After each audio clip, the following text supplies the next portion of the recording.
Welcome back. इस video में हम लोग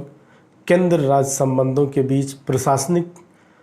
संबंधों की व्याख्या करेंगे। पिछले वीडियो में हमने विधायी संबंधों की व्याख्या की। विधायी संबंधों का वर्णन भारतीय संविधान के भाग 11 के अनुच्छेद 245 से लेकर 255 में इसकी व्याख्या की गई है। वहीं प्रशासनिक संबंधों का वर्णन भारतीय संविधान के भाग 11 में अनुच्छेद 256 से लेकर 263 तक व्यवस्था की है।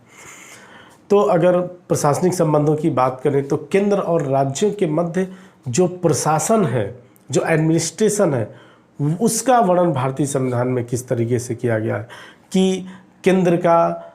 चूँकि भारत में संघात्मक शासन है और संघात्मक शासन व्यवस्था में है कि केंद्र को काफ़ी मजबूत बनाया गया। तो केंद्र किस कंडीशन में राज्यों की प्रशासनिक व्यवस्था में हस्तक्षेप कर सकते हैं, राज्यों की प्रशासनिक व्यवस्था में उनकी स्वायत्तता क्या है, इन सब चीज़ों का अनुच्छेद 256 से लेकर 263 तक उल्लेख किया जाए। अगर केंद्र राज्य संबंधों के बीच प्रशासनिक संबंधों की बात करें तो चूँकि कार्यपालिका जो होती है, कार्यपालिका विधान पालिका की सविस्तारित होती है, ठीक है, सहभागी या सविस्तारित होती है, क्योंकि विधायिका द्वारा बनाए गए कानूनों को, यानी संसद जो कानून बनाती है केंद्र, उसे विस्तारित करने का काम कार्यपालिका करती है। और राज्य विधानमंडल, यानी राज्यों में राज्य विधानमंडल जो कानून बनाते हैं, उनके विस्तार का काम राज्य की कार्यपालिका करती है, यानी उन कानूनों को लागू करने का काम राज्य की कार्यपालिका करती है। तो कुछ मामलों में वैसे तो देखा जाए संघात्मक शासन व्यवस्था के तहत भारत में प्रांतीय स्वायत्तता को अपनाया गया है। तो प्रांतीय स्वायत्तता के तहत प्रांतों को कुछ मामलों में भारतीय संविधान ने क्या दिया है, कार्यपालिका विधायिका के संबंध में स्वतंत्रता दी है, लेकिन फिर भी विशेष परिस्थितियों और कुछ मामलों के संबंध में समय समय पर केंद्र द्वारा राज्यों को निर्देश दिए जाते हैं। अगर अनुच्छेद 256 की बात करें तो भारतीय संविधान का अनुच्छेद 256 कहता है कि केंद्र द्वारा बनाए गए कानूनों, अगर केंद्र कोई कानून बनाता है और अगर उसके द्वारा यह कहा जाता है कि राज्य क्या करें, इस कानूनों को अपने यहाँ लागू करें, तो इन मामलों को लेकर केंद्र सरकार राज्यों को निर्देश दे सकती है। फिर भारतीय संविधान का अनुच्छेद 357 यह कहता है कि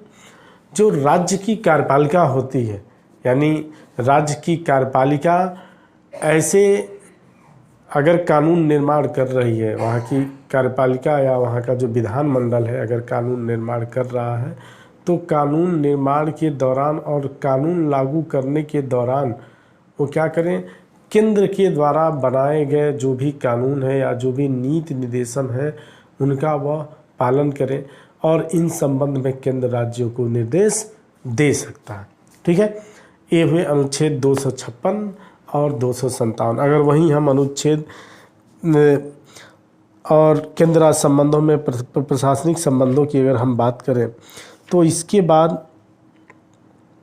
अगर देखा जाए तो केंद्र और राज्यों के मध्य जो प्रशासनिक संबंधों का विभाजन है वह दो आधारों पर किया गया है। एक तो संघ द्वारा, यानी केंद्र द्वारा राज्यों को दिए जाने वाले, यानी कि जो भारतीय संविधान में संघीय नियंत्रण के अधीन जो अनुच्छेद हैं, उन संघीय नियंत्रण के अधीन अनुच्छेदों पर केंद्र द्वारा राज्यों को निर्देश दिए जाते हैं। और जो दूसरा ये है कि राज्यों के बीच आपसी समन्वय को लेकर प्रशासनिक संबंधों में कुछ अनुच्छेदों का वर्णन किया गया, जिसका मैंने अभी 256 और 257 की बात की। वहीं अगर अगले अनुच्छेद की बात की जाए तो अगला अनुच्छेद भारतीय संविधान का 339 है। 339 के तहत यह है कि जो केंद्र है वह किसी अनुसूचित जनजाति के क्षेत्रों के लिए या वैसा राज्य जो अनुसूचित जनजाति से संबंधित है, तो उनके निर्माण, यानी उनके फेवर में कानून निर्माण के लिए या उनके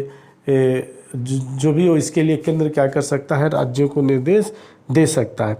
वहीं अगर हम अनुच्छेद 350 की बात करें तो अनुच्छेद भारतीय संविधान का अनुच्छेद 350 से कहता है कि जो भाषाई अल्पसंख्यक है, भाषाई अल्पसंख्यकों के लिए वो जो प्राथमिक शिक्षा की व्यवस्था की जानी चाहिए प्राथमिक स्तर पर, वह मातृभाषा में हो सकती है। और इस बात को लेकर केंद्र क्या करता है, राज्यों को निर्देश दे सकता है। मैंने अभी बताया कि भारतीय संविधान में कुछ ऐसे अनुच्छेद हैं जिनको पालन कराने के लिए केंद्र राज्यों को क्या करता है, निर्देश दे सकता है। इसी तरह अगर हम 350 की बात करें तो भारतीय संविधान का जो 350 है, 350 ये कहता है कि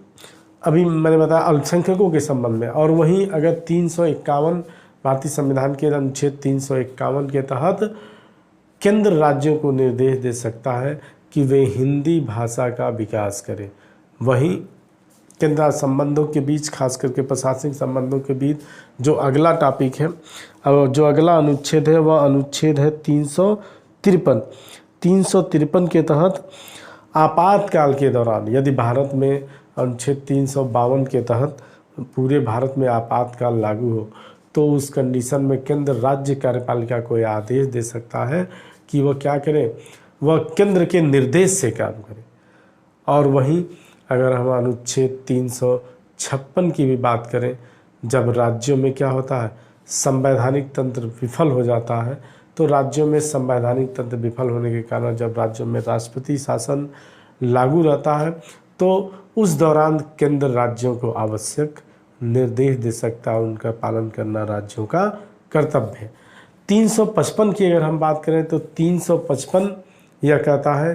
कि अगर भारतीय संविधान के अनुसार राज्यों में प्रशासनिक व्यवस्था नहीं चल रही है, अगर केंद्र को ऐसा नहीं लग रहा है तो क्या कर सकता है, अनुच्छेद 355 के तहत केंद्र राज्यों को यह निर्देश दे सकता है कि वह भारतीय संविधान के उपबंधों या अनुच्छेदों के अनुसार क्या करें, शासन व्यवस्था या प्रशासनिक व्यवस्था के संचालन का काम कर सके। केंद्र राज्य संबंधों के बीच प्रशासनिक संबंधों को लेकर जो अगला है वह है 360। 360 के तहत यदि देश में आपातकाल लागू है तो केंद्र को यह अधिकार है कि केंद्र राज्यों को यह निर्देश दे सकता है कि राज्य क्या करें, अपने कर्मचारियों के वेतन भत्ते जो भी वगैरह हों उनमें कटौती करें या बजट पेश करने से पहले उसे केंद्र से यानी राष्ट्रपति को अपना बजट दिखाना पड़ेगा, और उसी के अनुसार क्या करेंगे, वह बजट पास करेंगे। और इस दौरान क्या हो सकता है कि राज्य कर्मचारियों के वेतन भत्तों में कटौती की जा सकती है। ठीक है, तो केंद्र संबंधों के तहत ये आपके संघीय नियंत्रण वाले उपबंध हुए,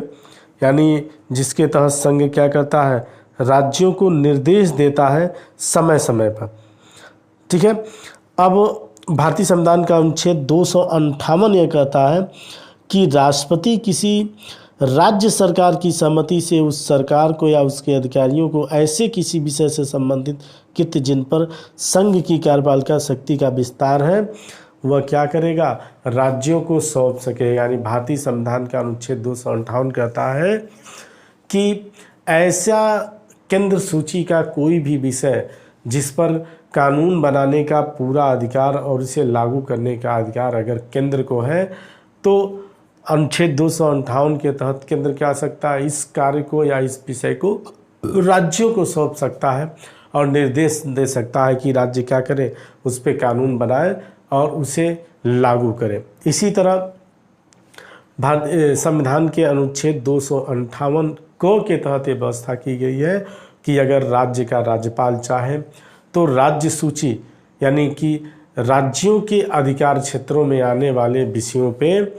अगर कानून बनाना हो तो राज्य भी क्या कर सकते हैं, राज्यपाल के मानने से यानी राज्य का राज्यपाल इन विषयों को संसद को या केंद्र को हैंडओवर कर सकता है कि वह उस पे कानून निर्माण का कार्य करे। ये आपका अनुच्छेद 258 हुआ। अनुच्छेद 360 मैंने बता दिया। और एक और है कि केंद्र के पास अखिल भारतीय सेवाओं के गठन का भी प्रावधान है, यानी केंद्र क्या कर सकता है, संघ और राज्य दोनों मिलकर अखिल भारतीय सेवाओं का निर्माण करते हैं और इन अखिल भारतीय सेवाओं के निर्माण के संबंध में क्या होता है, राज्यसभा भारतीय संविधान के अनुच्छेद 262 के तहत, भारतीय संविधान के अनुच्छेद 312 के तहत राज्यसभा अपने उपस्थित और मतदान करने वाले 2/3 सदस्यों के बहुमत से अगर कोई प्रस्ताव पारित करती है और प्रस्ताव पारित करके और क्या करती है, एक अखिल भारतीय सेवाओं का निर्माण कर सकती है। ठीक है। इसके साथ ही साथ अगर केंद्र राज्य संबंधों में प्रशासनिक संबंधों की बात की जाए तो भारतीय संविधान का अनुच्छेद आपका 275 ये कहता है कि केंद्र क्या करता है, राज्यों को वित्तीय सहायता यानी अनुदान उपलब्ध कराता है। और अगर केंद्र भारतीय संविधान के अनुच्छेद 275 के तहत अगर केंद्र राज्यों को वित्तीय सहायता देता है तो साथ ही साथ यह निर्देश भी देता है कि इसे किस मद में खर्च करना है और इसके साथ ही साथ उसका सुपरविजन भी करता है। इसी तरह हम केंद्र राज्य संबंधों में प्रशासनिक संबंधों की बात करें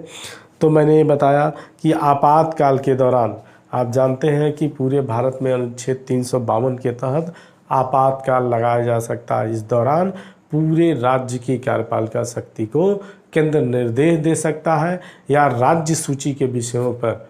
वह खुद कानून बना सकता है, कानून निर्माण कर सकता है। ये तो हो गए संघीय नियंत्रण वाले उपबंध या अनुच्छेद भारतीय संविधान में जिसके तहत संघ को यानी केंद्र को राज्यों को प्रशासनिक मामलों में निर्देश देने का अधिकार है। अब राज्यों के मध्य जो समन्वय है यानी राज्य मिलके अपने मध्य या भारतीय या इसी संविधान में यानी भारतीय संविधान के अनुच्छेद 261, 262 और 263 में इसका वर्णन किया गया है। खास करके 3 चीज़ें हैं। पहला है भारतीय संविधान का अनुच्छेद जो 261 है 261, 262 और 263 में इसका उल्लेख किया गया है। भारतीय संविधान का अनुच्छेद 261 ये कहता है कि पूरा विश्वास व पूर्ण मान्यता खंड से संबंधित है। इसके तहत अगर भारत के किसी क्षेत्र में किसी न्यायालय द्वारा यानी किसी अगर उच्च न्यायालय द्वारा किसी राज्य के उच्च न्यायालय द्वारा अगर किसी बात पे किसी प्रशासनिक संबंधों पे किसी मैटर पे अगर कोई निर्णय दिया जाता है किसी केस के मामले में तो वह निर्णय भारत के पूरे राज्य क्षेत्र में उसको मान्यता दी जाएगी। अगर वहीं किसी राज्य के ज़िले की कोई सिविल अदालत अगर कोई फैसला देती है तो उसका भी जो प्रभाव होगा उस राज्य के पूरे क्षेत्र में या उस देश के पूरे क्षेत्र में यानी राज्यों के पूरे क्षेत्र में उस जिले की अदालतों के द्वारा दिए गए निर्णय भी मान्य होंगे। अगर केंद्र राज्य संबंधों के बीच प्रशासनिक संबंधों की बात की जाए तो भारतीय संविधान का अनुच्छेद 262 जो है 262 भी केंद्र राज्य संबंधों के मध्य यानी कि राज्यों में समन्वय की बात करता है और इसके तहत जल संबंधी विवादों को लेके बात की गई है। यानी कि जल संबंधी विवादों को लेके एक केंद्र ट्रिब्यूनल गठित कर सकता है। इसका आप लोग अगर मैटर हम देखेंगे तो आज़ादी के बाद से ही आज़ादी के पहले से ही भारत में विभिन्न राज्यों के मध्य नदियों के जल को लेके घाटियों को लेके और क्षेत्रों को लेके विवाद होते रहे हैं, जिसको लेके 1956 में एक जल बोर्ड का गठन किया गया और इस जल बोर्ड के बाद 1956 में ही एक कानून लाया गया जिस कानून को अंतर्राज्यीय जल विवाद अधिनियम 1956 कह सकते हैं। इसके तहत 1956 कह सकते हैं। इसके तहत केंद्र को यह अधिकार दिया गया है कि वह एक ट्रिब्यूनल का गठन कर सकती है। अगर वहीं केंद्र राज्य संबंधों के मामलों में अगर हम अनुच्छेद 263 को देखें तो भारतीय संविधान का जो अनुच्छेद 263 है यह क्या करता है कि यह अंतर्राज्यीय परिषद के गठन की बात करता है, यानी भारतीय संविधान का अनुच्छेद 263 अंतर्राज्यीय परिषद के गठन की बात करता है। अंतर्राज्यीय परिषद का यह कार्य होता है कि वह राज्यों के मध्य उत्पन्न होने वाले विवादों को क्या करे, वह हल करने का काम करे, उनके बीच समन्वय स्थापित करने की बात करे। इसको लेकर 18 मई 1990 में पहली बार अंतर्राज्यीय परिषद का गठन किया गया और बाद में अंतर्राज्यीय परिषद की जो गठन होता है वह राष्ट्रपति करता है, प्रधानमंत्री इसका पदेन अध्यक्ष होता है और वह 6 कैबिनेट मंत्रियों को पदेन सदस्य नामित करता है और राज्यों जितने राज्य हैं और संघ राज्य क्षेत्र हैं उनके मुख्यमंत्री और प्रशासक जो होते हैं वह अंतर्राज्यीय परिषद के पदेन सदस्य होते हैं। ठीक है, तो केंद्र राज्य संबंधों के बीच एक तो